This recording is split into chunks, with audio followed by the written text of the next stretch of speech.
This show is presented by the 323 Network. You can watch all your favorite 323 friends and shows on the 323 Network YouTube channel, follow us on all social media platforms at 323read, and support us as we continue to grow at patreon.com/323read. That's 323REID.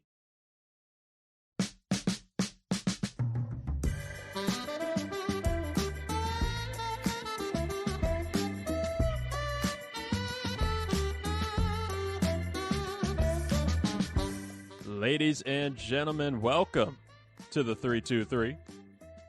I am your host, Reed Murphy. I'm really happy for you. I'm gonna let you finish. Who the fuck is that guy?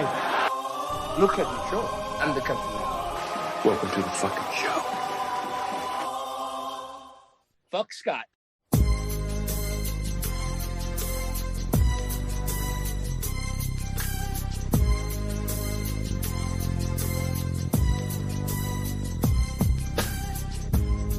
That is right, folks. Welcome to another installment of College Shame Day, presented by the 323 Network. I am your host, Scott Ellia, and I am on my own today. Unfortunately, Big Papa, the notorious Reed Murphy himself, is not joining me this evening, so hopefully this show doesn't go too off the rails. I'll try to behave myself and not get this show canceled. For those who are repeat listeners to the 323, the recent Ricks versus Gricks episode leaves me a little worried.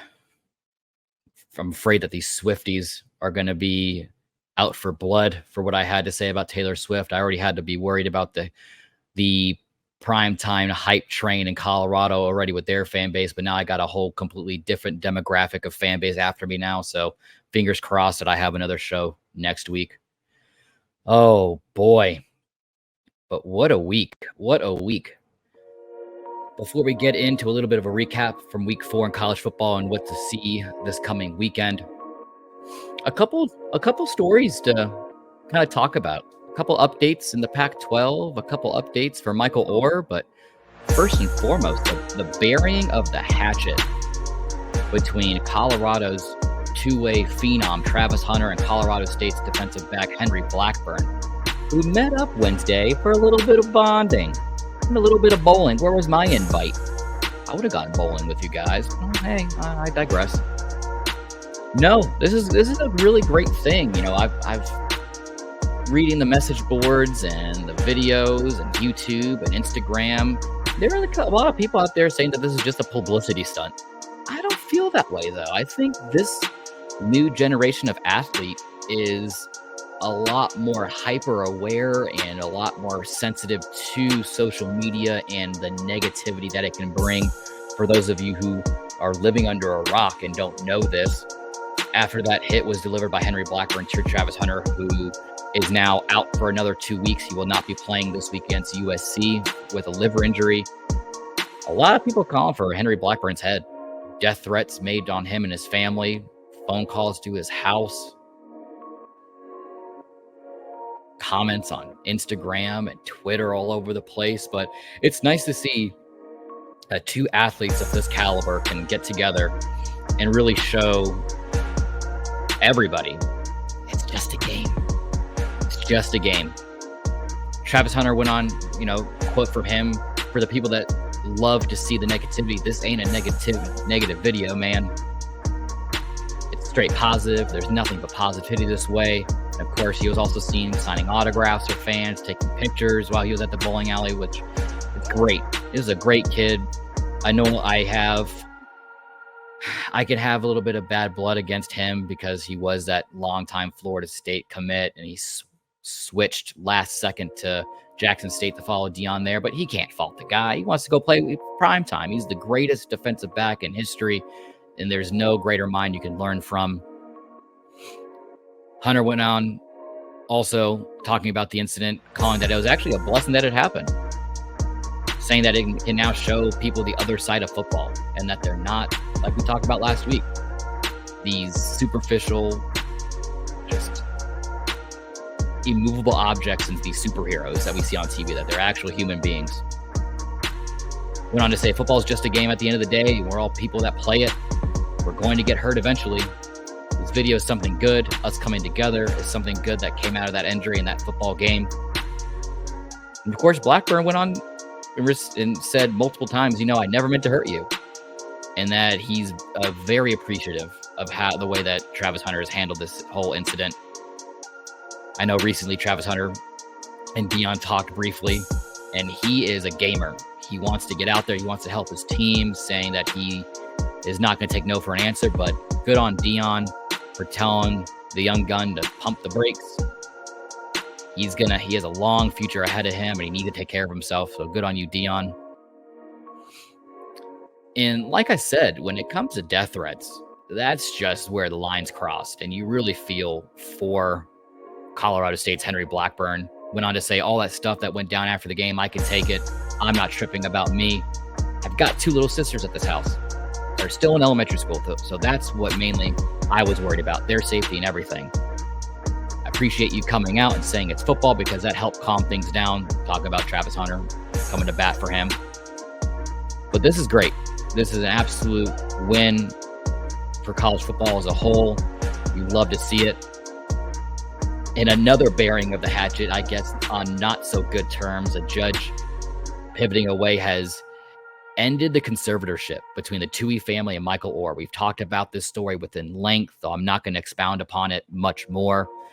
But my biggest question now that this chapter is finally coming to an end is there any chance of reconciliation between these two parties, the family and Michael Oher?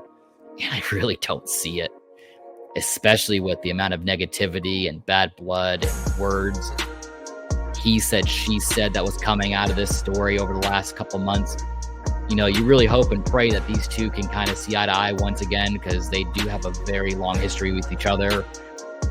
Great things have happened, of course, some benefiting more than others, but I digress. Like I said, I won't expound upon it too much more. Moving on, a hearing has finally been set for November 14th for Oregon State and Washington State in regards to the Pac-12. They're looking to gain control of the Pac-12's assets. And it's going to be difficult if they still have to deal with the likes of USC and UCLA, Colorado, Oregon, because those are the teams that are leaving. They're leaving the Pac-12, and that's the whole reason why this is happening in the first place.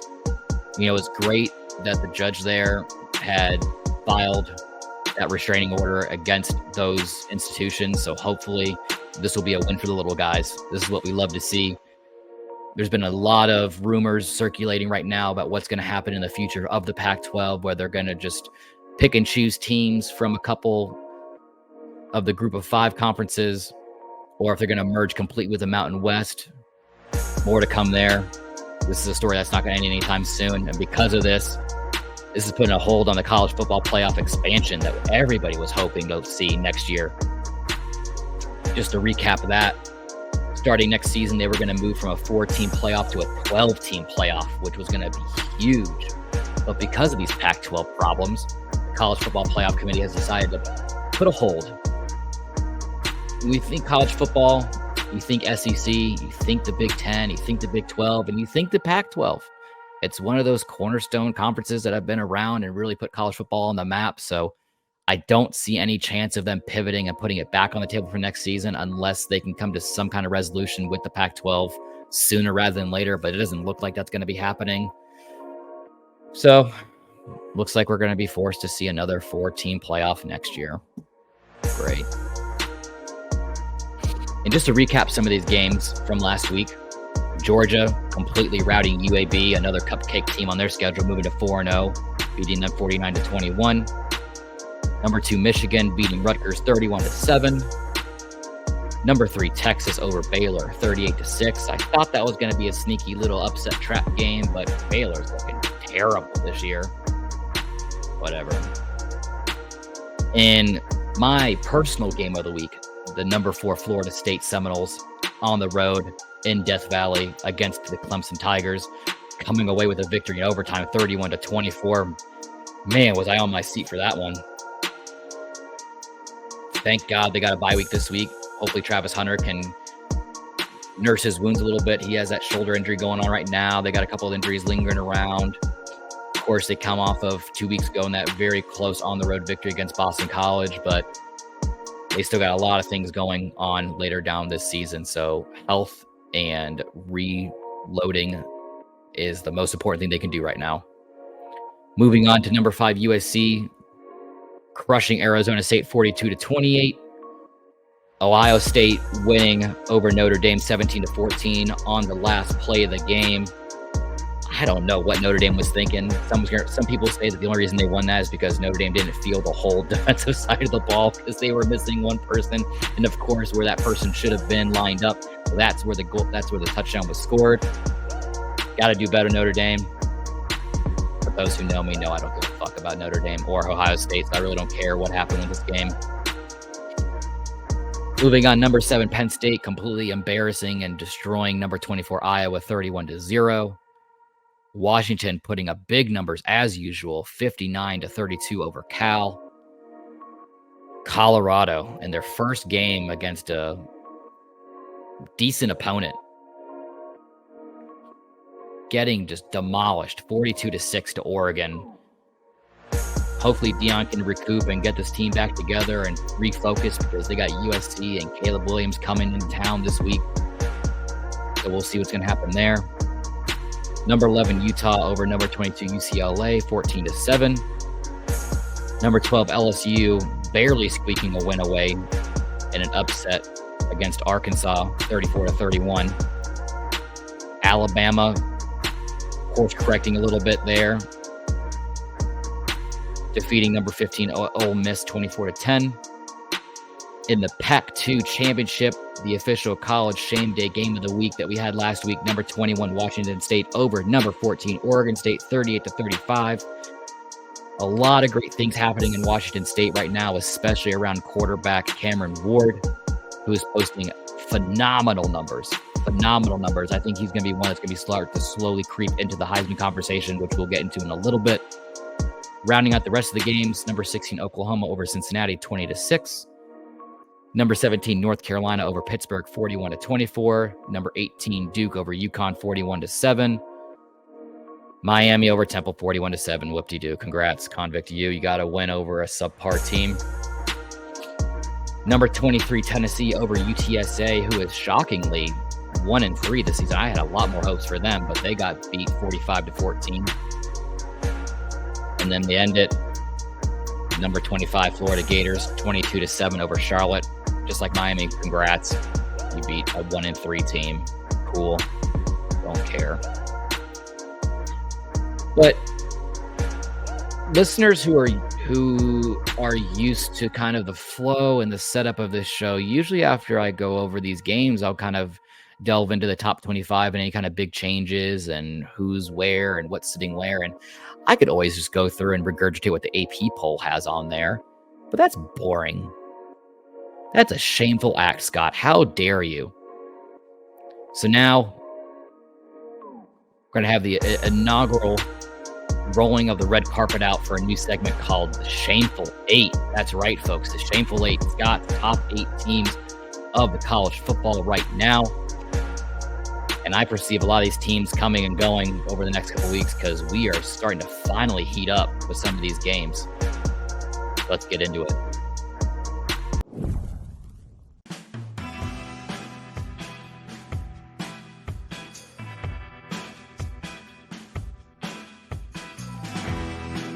Ooh, man, just listen to that guitar.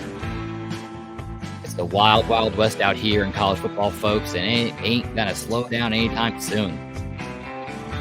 That's right, this is the Shameful Eight. For those listeners of the 323, if you listen to this most recent episode of Ricks versus Bricks, not only did you get a taste of Scott potentially being canceled for realsies this time, but retest me with a top 5 for just me. And I took the easiest option. I took the top 5 college football teams right now. For those who listen to that list, kind of already got a taste about what this list is going to be looking like. But we're going to start at the bottom, go to the top. Rolling in at number 8 in college football right now, I have the Michigan Wolverines. That's right, 4-0. They're averaging about 31 points per game. They finally got Daddy Harbaugh back on the sideline. But I'd be hoping that he'd be able to put up a couple a couple more points against some of these teams they've been playing. I mean, shit, they still have to play Michigan State on the road, Penn State on the road, a very surprisingly sneaky Maryland team on the road this year.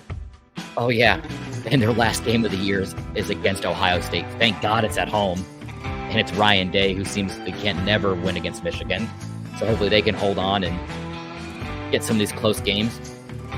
Moving on to number 7, and this one's going to come to a shock to a lot of you folks. I swear I had the Georgia Bulldogs 4-0 at number 7. Yes, they're averaging 41 points a game, but look who they've been playing. Absolute garbage. No real competition. Really, the only competitive game that they've had thus far is against South Carolina, and they barely got away from that in a victory of 24-14. But like I said, like a lot of these teams that we're going to be talking about, things are heating up from here on out. This week, they're at Auburn, and then they're at home against Kentucky, Florida, Missouri, and Ole Miss. So thank God they're at home for those games, because I feel if any of those games are on the road, I could see a split happening. And then later down in the season, they're on the road against Tennessee. And really the only reason why they, for me at least, they're even in this top 8 consideration as it is now is because they are the reigning national champions. They get a little bit of a bump and a little bit of a pass on that. But if things don't turn around and they start dropping games, they're going to drop out quick. Moving on to number 6, we got the USC Trojans and their high-powered offense led by Caleb Williams himself, averaging about 55 points a game. But their defense needs some work. They're allowing these teams to just score on them and scoring at will. I mean, they've allowed San Jose State and Arizona State recently to score 28 on them, and that's just unnecessary and uncalled for and unacceptable for a team who has the reigning Heisman Trophy winner. Looks like he could potentially be only the second 2-time Heisman Trophy winner. The favorites to go to the college football championship game. I mean, yes, they do have Colorado this week on the road, and they should come away with a victory there. But they still have to play Notre Dame at Notre Dame. They still got to play Utah at home, who stole away the Pac-12 championship from them last year. So I hope they get a little bit of a revenge from that. And then they close the season at home against Washington, and then back on the road against Oregon, and then at home again against UCLA. A lot of those games aren't going to be easy victories, especially what's going on right now in Washington and Oregon and their high-powered offenses. Don't sleep on Chip Kelly at UCLA. I could see USC dropping some of those games easily. And this is where we get into the recent top 5 on Ricks versus Bricks. Number 5, I have Penn State at 4-0, averaging about 40 points a game. They had huge wins in their opener against West Virginia, and then last week, completely obliterating number 24 Iowa. Of course, coming up on the slate for them, they're at Ohio State in 2 weeks. They're at Maryland, who again is on fire right now out of nowhere. And then they're following it at home against Michigan. Number 4, we just talked about them, Ohio State, 4-0. That offense is not looking dangerous like they were last season with C.J. Stroud at the helm, only averaging about 34 points a game. They got that very close victory, which some can say is kind of scuffed over Notre Dame, 17-14. Like we just mentioned, Penn State, they play them at home in 2 weeks, and they end the season on the road against Michigan. Ryan Day's kryptonite. It's the hurdle he hasn't been able to jump over, and I don't see it happening this year either. I could easily see this going down to the end of the year being a complete undefeated team to the last game and then dropping that last game to Michigan, and that's what the train comes off the rails. But like I've said, folks, fuck Ohio State. I really don't care. Going into the top 3, at number 3, we have the Texas Longhorns at 4-0, averaging another very mediocre 35 points a game. Of course, they have impressive wins on the road at Alabama and at Baylor, who I thought that game was going to be closer. But again, Baylor's looking like the shell of a team they used to be. They're at home this week against number 24 Kansas, which don't sleep on those Jayhawks, folks. I know they traditionally are a basketball team and a basketball school, but this football team's looking really, really strong. I would not be surprised if they come away with the upset victory over Texas this week. Oh, yeah, and then they're at home next week against Oklahoma in the Red River rivalry game before these both these teams move on to the SEC next year. But after that, really, the rest of their schedule is very winnable. So if they can come away with at least, if they don't win both, if they at least split them and they only have that one loss going into the end of the year, they could still be a favorite to go to the college football playoff. But we'll see.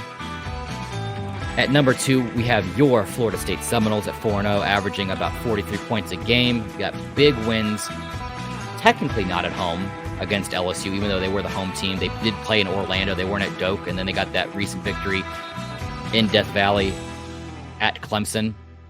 I think one thing that's kind of playing against them is that close 2-point victory against Boston College a couple weeks ago. I think that's kind of playing against them. So hopefully they can take this bye week, get things back in order, get healthy, and come back guns a-blazing next week. They still got Duke on the slate. They got Miami still up there. They still got to play Florida this year. So hopefully they can hold on and keep this momentum that they've been kind of building in Tallahassee. And folks, that brings us to number 1.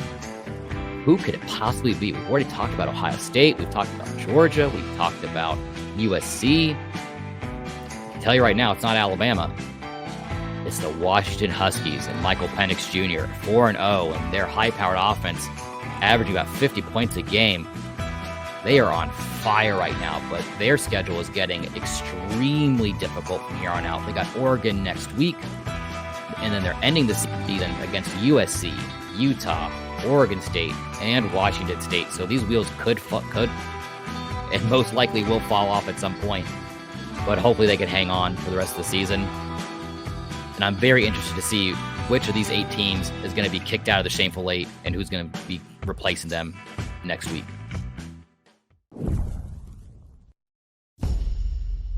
Oh boy, let's get into this now.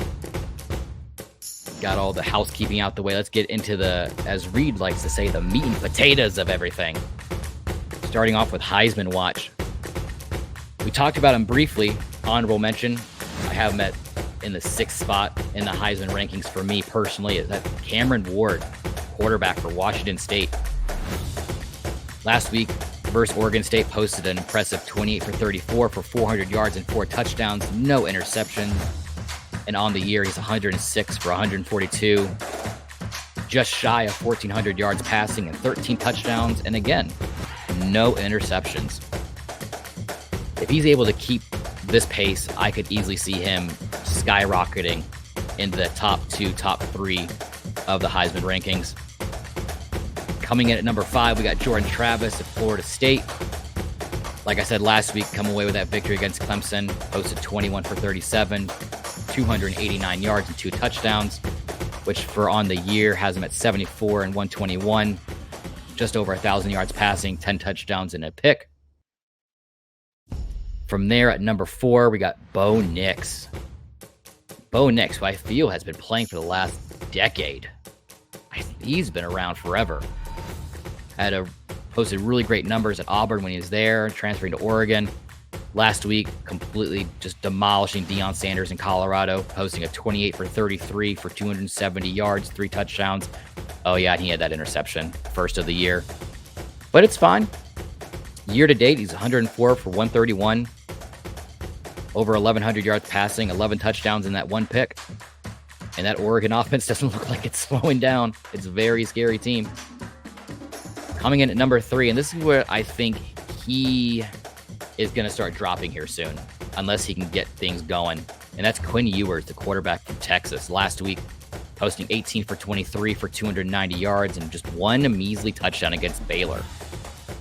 On the year, he's 72 for 112, 1,000 yards, and 9 touchdowns, no interceptions. Like I said, now that we're getting into week 5, and a lot of these other players have a lot more impressive stats, I could see Quinn Ewers dropping off unless he turns things around. Which brings us to the top 2 on Scott's Heisman watch list. And we have a change. That's right, folks. I got Caleb Williams at number 2 on this list. Last week, posted 20 for 31 for 320 yards, passing, 3 touchdowns, no picks against Arizona State, which moves him on the year 75 for 101, 1,200 yards, 15 touchdowns, and no interceptions. But who is taking him over? We just talked about him, folks. He's the quarterback of the number 1 football team that I have in college football right now. That's Michael Penix Jr. completely routing Cal last week. 19 for 25, 300 yards passing, 4 touchdowns and an interception, which moves him on the year 103 for 138, over 1,600 yards passing, 16 touchdowns, and 2 picks. Just like Oregon, I do not see Washington slowing down. They got a lot of really great matchups coming on down the road, and they're going to be relying on that arm and Michael Penix Jr., and I think he's going to be the one that can kind of edge out Caleb Williams by the end of the year for that Heisman Trophy.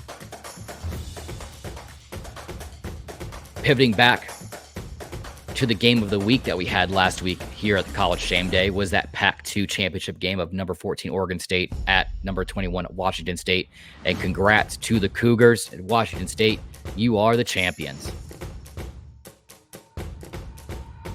Cameron Ward again posted a really stellar 28 of 34, 400 yards passing, 4 touchdowns, no interceptions last week.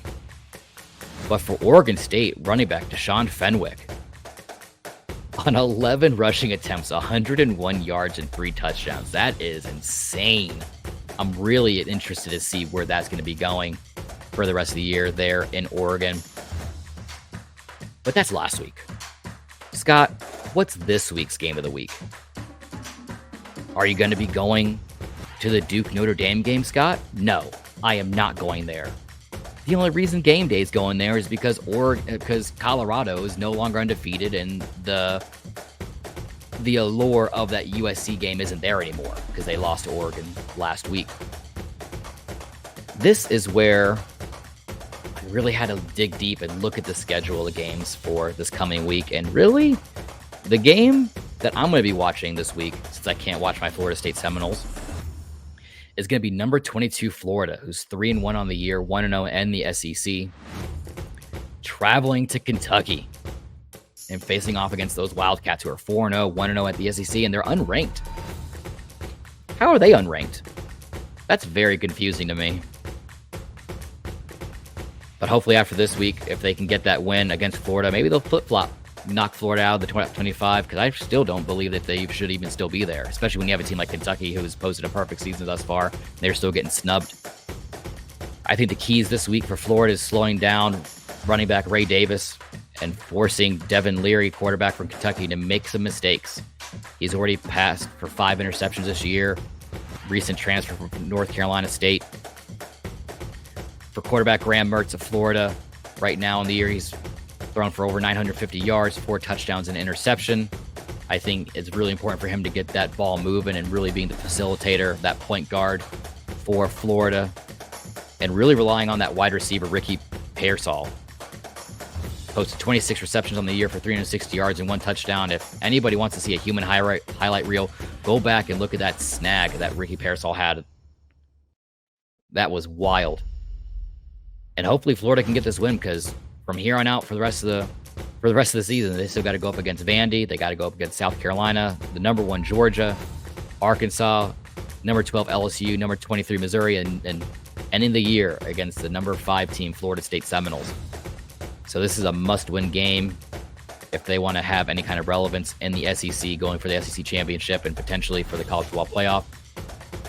For Kentucky, that defense needs to wake up. You cannot allow a team like Vanderbilt to put up 28 on you like you did last week. And you have Florida coming in. You got to course correct now. You can't afford to let Florida put up those kind of points. For Devin Leary, taking control of the ball on the year right now, he's posted for over 1,000 yards passing, 9 touchdowns, and like I said, those 5 interceptions. But I think for them, really relying on that running back, Ray Davis. On the year, he's got 50 carries for over 300 yards and 5 touchdowns. Of course, right now they're perfect 4-0, unranked, but after this week, they got number 1 Georgia, number 23 Missouri, number 21 Tennessee, unranked Mississippi State, number 12 Alabama, South Carolina, and then Louisville.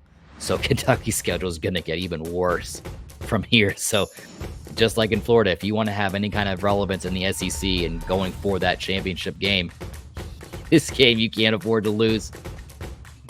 Oh, yeah. And then there's a lame of the week. Last week, to remind you, was New Mexico versus UMass. New Mexico won 34-31. Who cares? And this week, it's even worse. Buffalo at Akron, 2 of the worst college football teams right now, according to power rankings.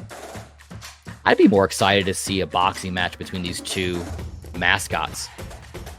Buffalo's mascot named Victor E. Bull. Clever. I love it. Versus Zippy the Kangaroo. Can we get that instead? Let's not field the two football teams. Let's just get both mascots in an octagon for 3 or 4 rounds and just beat the shit out of each other. And whoever wins, that team gets the win. I feel like that would be more exciting than the football. But I digress. Oh, and to close out the day, folks, it wouldn't be College Shame Day without the Wheel of Degenerate. That's right, we take every game with a top 25 team, throw it in a handy-dandy wheel, spin it 5 times, build a parlay on it, and see if we can win. And last week, folks, we didn't get it. It came down to that very last game of USC at Arizona State, taking the spread for USC, and they were not able to cover, so we did not win. But everything else we got, even Notre Dame. We took the plus 3.5 points for Notre Dame. Even though they lost by 3, they get the extra 3.5 off the spread.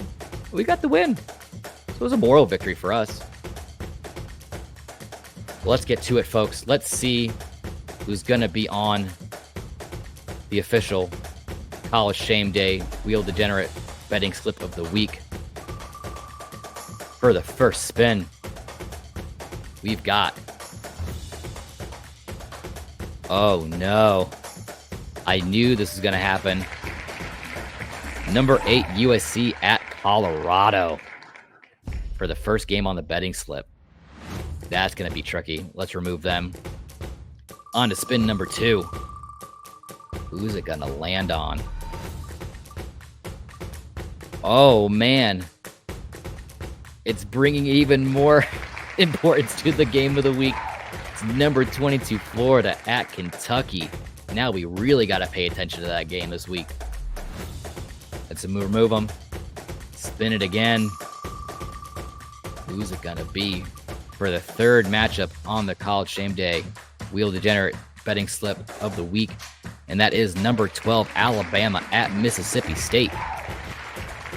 This is going to be a very interesting parlay this week, folks. I can tell you that right now because my brain is already churning. And again, like I've said time and time again, I will not tell you who I will be betting for, what the spreads are, what the potential payout's going to be live with you here on the show. If you want to find that, you're going to have to go to @323 College Shame Day on Instagram.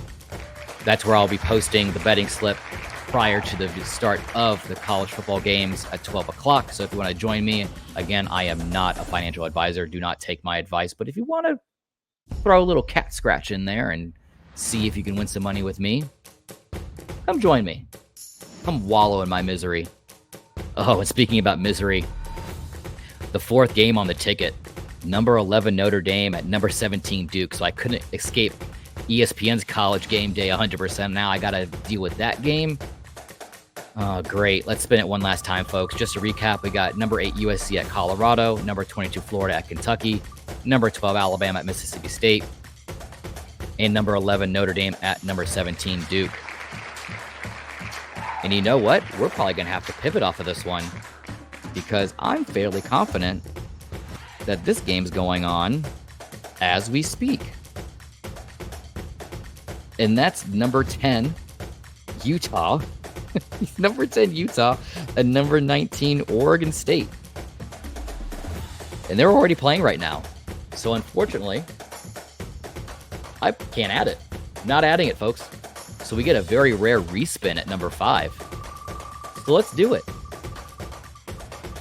The fifth and final team matchup for the betting slip of the week is number 9 Oregon at Stanford. Okay, that's a little bit better, folks.